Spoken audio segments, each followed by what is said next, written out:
بسم اللہ الرحمن الرحیم۔ الحمد للہ رب العالمین۔ تمام تعریفیں خاص ہوں اللہ تعالیٰ کے لیے جو تمام جہانوں کا پروردگار ہے، الرحمن الرحیم جو بڑا مہربان نہایت رحم کرنے والا ہے، مالک یوم الدین قیامت کے دن کا مالک ہے۔ عزیز دوستوں اور بزرگوں، قرآن مجید کی سب سے پہلے والی یہ صورت ہے جس کو کہتے ہیں سورہ فاتحہ۔ فاتحہ عربی کا لفظ ہے، فتح یفتح و فتحن سے لیا گیا ہے۔ اس کی معنی ہے کھلنا یا کھولنا۔ فاتحہ کی معنی ہے شروعات کرنے والی۔ تو چونکہ اس سورت سے قرآن مجید کی شروعات ہوتی ہے، اس لیے اسے سورہ فاتحہ کہا جاتا ہے، اور اسے ام القرآن بھی کہتے ہیں۔ ماں وہ ہوتی ہے جس سے بچے پیدا ہوتے ہیں، تو قرآن مجید کی جو بھی آیتیں ہیں، جو بھی احکام ہیں، وہ سارے کے سارے اس صورت کے اندر بدھ ہیں۔ قرآن مجید کے اندر اللہ تعالیٰ نے اپنی توحید بیان کی ہے۔ قرآن مجید کے اندر اللہ تعالیٰ نے اپنی وصفیں بیان کی ہے۔ قرآن مجید میں اللہ تعالیٰ نے قیامت کا تذکرہ بیان کیا ہے۔ قرآن مجید میں اللہ تبارک و تعالیٰ نے ہدایت کا بیان کیا ہے۔ قرآن مجید کے اندر اللہ تبارک و تعالیٰ نے اپنی عبادت کو بیان کیا ہے۔ قرآن مجید میں اللہ تعالیٰ نے اپنی حاجت روائی بیان کی ہے، اور قرآن مجید نے ہدایت کو بیان کیا ہے کہ یہ راستہ ہدایت والا ہے، یہ گمراہی والا ہے۔ اور قرآن مجید نے کامیاب لوگوں کا تذکرہ کیا ہے، اور قرآن مجید نے ناکام لوگوں کا تذکرہ کیا ہے۔ یہ ساری باتیں سورہ فاتحہ کے اندر بیان کی ہیں۔ اب الحمدللہ رب العالمین، اس کی معنی ہے تمام تعریفیں ہیں خاص اللہ تعالیٰ کے لیے جو تمام جہانوں کا پروردگار ہے۔ اب عزیز دوستو، بھائیوں اور بزرگوں، تمام تعریفیں اللہ تعالیٰ کے لیے، اس کا مقصد کیا؟ ایک تو یہ کہ ظاہر اپن اللہ کی نعمتیں دے کر کے کہیں کہ اللہ تبارک و تعالیٰ کا ہم شکر ادا کرتے ہیں کہ اللہ نے یہ چیزیں بنائی، یہ تعریف بھی اللہ کی ہے۔ ایک ہے کہ کوئی انسان اچھا کام کرتا ہے، کوئی انسان اچھی بلڈنگ بناتا ہے، کوئی انسان بہترین کوئی چیز بناتا ہے، اب ہم اس انسان کی تعریف کرتے ہیں کہ ماشاءاللہ اس نے یہ چیز بنائی۔ حقیقت میں یہ بھی اللہ کی تعریف ہے، کیونکہ انسان کو کس نے بنایا؟ اللہ نے بنایا، اور اس کو عقل اور سمجھ اللہ نے دی، اور جو چیزیں ضرورت کی تھی اس چیز کے بنانے کے لیے وہ بھی اللہ تبارک و تعالیٰ نے بنائی۔ لہٰذا اب اللہ رب العزت کی ہی تعریف ہے۔ یہ انسان کی تعریف کریں تب بھی حقیقت میں یہ اللہ کی تعریف ہے، کیونکہ انسان کو ان صفات والا، اس کمال والا اللہ نے بنایا ہے۔ اس لیے بہترین اور سنت والا طریقہ یہ ہے کہ آپ سے جب بھی اچھے سے کوئی اچھا کام ہو جائے تو ہم کبھی کبھی یہ ہوتا ہے کہ گھمنڈ میں آ کر کے کہتے ہیں یہ کام میں نے کیا، واہ واہ میں نے کیا کیا، میں نے یہ کر دیا، میں نے ایسے کر دیا۔ حقیقت میں ایسے نہیں کریں، بلکہ یہ کہیں کہ اللہ نے یہ کام کرایا، اللہ نے توفیق دی، اللہ نے یہ کام کرایا۔ کیونکہ نبی صلی اللہ علیہ وسلم نے مکہ فتح کیا، آپ نے فرمایا اللہ نے مکہ فتح کروایا۔ نبی صلی اللہ علیہ وسلم جب جنگ جیتتے تھے تو صحابہ اکرام اللہ کے رسول کہتے اللہ نے ہمیں یہ جنگ جتوائی۔ سمجھے؟ تو ہر کام کی نسبت اللہ کے طرف کرنی چاہیے۔ جب آدمی ہر کام کی نسبت اللہ کے طرف کرے گا تو اللہ تعالیٰ خوش ہوگا، اور پھر ہماری ہر کام میں اللہ مدد کرے گا۔ پھر فرمایا رب العالمین، تمام تعریفیں خاص ہیں اللہ تعالیٰ کے لیے جو تمام جہانوں کا پالنے والا ہے۔ رب کہتے ہیں پالنے والے کو۔ آپ دیکھو، اور پالنے والا یعنی ہماری ضرورت کی جو بھی چیزیں ہیں، چاہے وہ پانی ہو، چاہے وہ کھانا ہو، چاہے وہ جو ہے سانس لینا ہو، چاہے یہ سبزیاں ہوں، فروٹ ہوں، ہماری ضرورت زندگی کی جو بھی ہیں وہ ساری کی ساری اللہ تعالیٰ نے پیدا کی ہیں، اور اللہ ہی ہمیں کھلا پلا رہا ہے۔ آگے فرمائے العالمین، جو پروردگار ہے، پالنے والا ہے تمام جہانوں کا۔ تو عالمین یہ عالم کی جمع ہے، اور عربی میں عالم کی معنی ہے جہان۔ تو اللہ تبارک و تعالیٰ نے عالم نہیں کہا کہ اللہ ایک جہان کا پالنے والا ہے، بلکہ فرمایا العالمین، تمام جہانوں کا پالنے والا اللہ ہے۔ تمام جہانوں کا پالنے والا کیا مقصد؟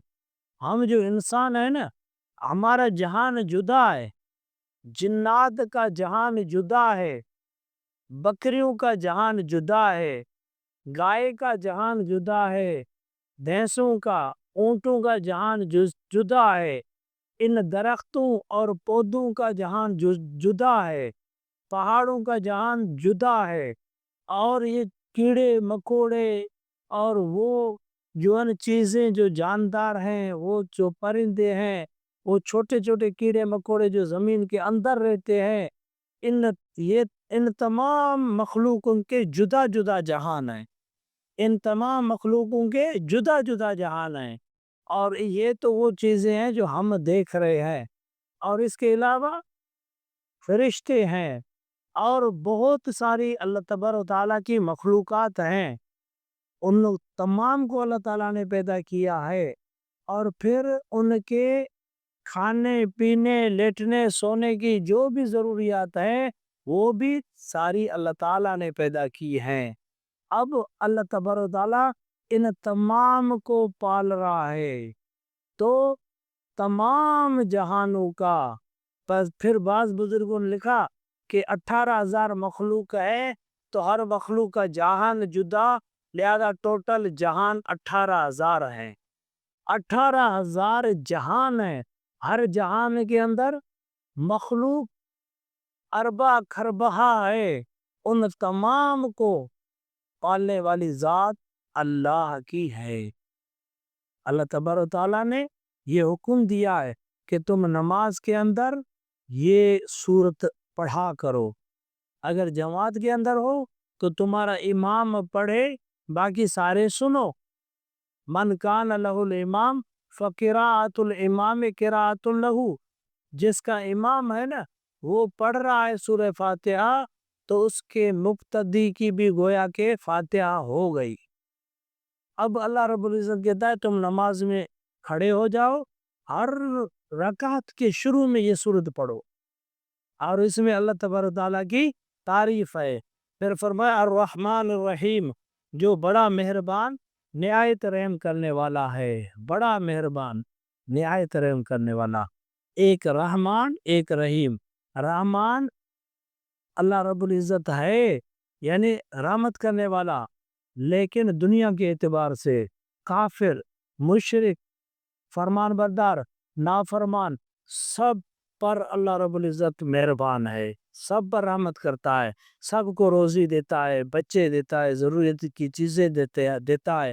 الرحیم، جیسا کہ چھوٹوں نے فرمایا کہا کہ رحیم اللہ تعالیٰ ہے آخرت کے اعتبار سے، کہ قیامت والے دن اللہ رب العزت فقط ایمان والوں پر رحم کرے گا، رحمت کرے گا، اور کسی پر نہیں کرے گا۔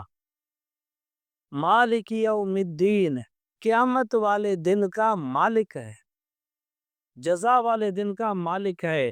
یعنی اس میں بتا دیا کہ اے دنیا کے انسانوں، دنیا کے اندر اللہ نے تمہیں بھیجا ہے، تم اللہ تعالیٰ کی بڑائی بیان کرو، اللہ کی ربوبیت کا اظہار کرو، اور اللہ تعالیٰ کی رحمت کی امیدوار بنو۔ قیامت والا دن قائم ہوگا، دین کی معنی ہے جزا والا دن، یوم الدین معنی جزا والا دن، بدلے والا دن۔ اس دن اللہ تعالیٰ بدلہ لے گا، بدلہ دلوائے گا، عطا کہ فرمایا کہ جو کافر ہوں گے ان کے لیے تو اللہ تعالیٰ فرمائے گا وَامْتَازُوا الْيَوْمَ أَيُّهَا الْمُجْرِمُونَ، اڑے مجرموں کافروں جدا ہو جاؤ، سارے جدا ہو جائیں گے، کافر اور مشرک اور منافق سارے جدا ہو جائیں گے، ان ساروں کو بنا حساب کتاب کے جہنم میں بھیجے گا اللہ تبارک و تعالیٰ۔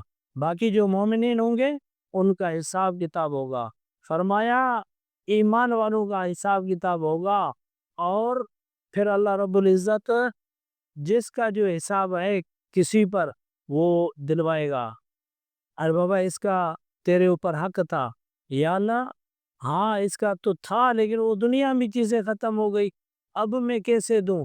اللہ تعالیٰ ملائکوں سے فرمائے گا اس کے نام اعمال میں دیکھو نیکیاں ہیں، اگر نیکیاں ہیں تو اس کی چیز کے بدلے میں اس کی نیکیاں اٹھا کر کے اس کو دے دی جائیں گی۔ اور نبی صلی اللہ علیہ وسلم نے فرمایا ایک آدمی ایسا ہوگا جو بہت ساری نیکیاں لے کر کے آیا ہوگا، نیکیوں کے حساب سے شوکار ہوگا، لیکن پھر وہ کیا ہے اس کے اوپر دوسروں کے حقوق ہوں گے تو وہ ساری نیکیاں ان حقوق والوں کو دے دی جائیں گی، تو یہ مسکین بن جائے گا آخرت کے اعتبار سے۔ پھر اس کے اوپر اگر حق نکلا تو کہا جائے گا ہاں جس کا حق ہے نا اس کی گناہ لے کر کے اس کے اوپر ڈال دو۔ اور ایک حدیث میں آتا ہے کہ اللہ تبارک تعالیٰ چور سے کہے گا، چور ہے نا چور، اس کے بارے میں کہ کوئی کسی بکری چورا لیتا ہے، کوئی کسی گائے بھیڑ دمبا اور بیل، جیسے قربانی والے دنوں میں سنتے ہیں کہ بھائی فلاں کا دمبا چوری ہو گیا، بکرا چوری ہو گیا، اللہ تعالیٰ فرمائے گا ارے وہ فلاں کی چیز تو نے اٹھائی۔ آج کل موبائل والا زمانہ ہے، موبائل لوگ چوری کر لیتے ہیں، چارجر چوری کر لیتے ہیں، پیسے چوری کر لیتے ہیں، وہ چیزیں کہاں ہیں؟ یا اللہ اٹھائی تو تھی، وہ دنیا میں رہ گئی، گھر پڑی تھی، ختم ہو گئی۔ یا اللہ تعالیٰ کہے گا نہیں وہ دیکھ جہنم کا کنواں ہوگا ایک جہنم کا، اس میں آگ جل رہی ہوگی، اللہ کہے گا اس کے اندر دیکھ، ترے میں دیکھے گا تو وہ چیز پڑی ہوئی ہوگی، اللہ کہے گا جا یہ چیز نکال کے لیا۔ فرمایا اللہ تعالیٰ ایسا جلال میں بولے گا کہ وہ آدمی ڈر کے مارے کہے گا آگ میں جل جاؤں لیکن خدا کو ناراض نہ کروں، اب دنیا میں تو کر لیا اب ناراض نہ کرو، چھلانگ لگائے گا، جائے گا وہ چیز اٹھائے گا، اور اس کنویں کے کنارے پر پہنچے گا، ملائک لوہ کا گرز اٹھا کر دوبارہ مارے گا اور واپس چلا جائے گا جہنم کے ترے میں، پھر ایسے جلتا رہے گا جلتا رہے گا۔ تو فرمایا نیکوکار ہوگا تو اس کو اللہ تبارک و تعالیٰ نام اعمال سیدھے ہاتھ میں دے گا، اس کا حساب کتاب ہوگا، اس کو جنت کا سرٹیفکیٹ مل جائے گا۔ تو فرمایا الحمدللہ رب العالمین، تمام تعریف خاص ہے اللہ تعالیٰ کے لیے جو تمام جہانوں کا پروردگار ہے، الرحمن الرحیم جو بڑا مہربان نہایت رحم کرنے والا ہے، مالک یوم الدین اور جزا والے دن کا مالک ہے۔ یہ کیا ہے؟ اللہ کہتا ہے تم پڑھا کرو ہر نماز کی ہر رکعت میں، اور میری اس قدرت کو تم بیان کیا کرو۔ تو یہ 3 آیتیں آج پڑھی ہیں، اللہ تعالیٰ سے دعائیں ان کو سمجھنے عمل کی توفیق نصیب فرما۔ ربنا آتنا فی الدنیا حسنۃ وفی الآخرۃ حسنۃ، سبحان ربک رب العزۃ عما یصفون وسلام علی المرسلین والحمد للہ رب العالمین، آمین یا اللہ۔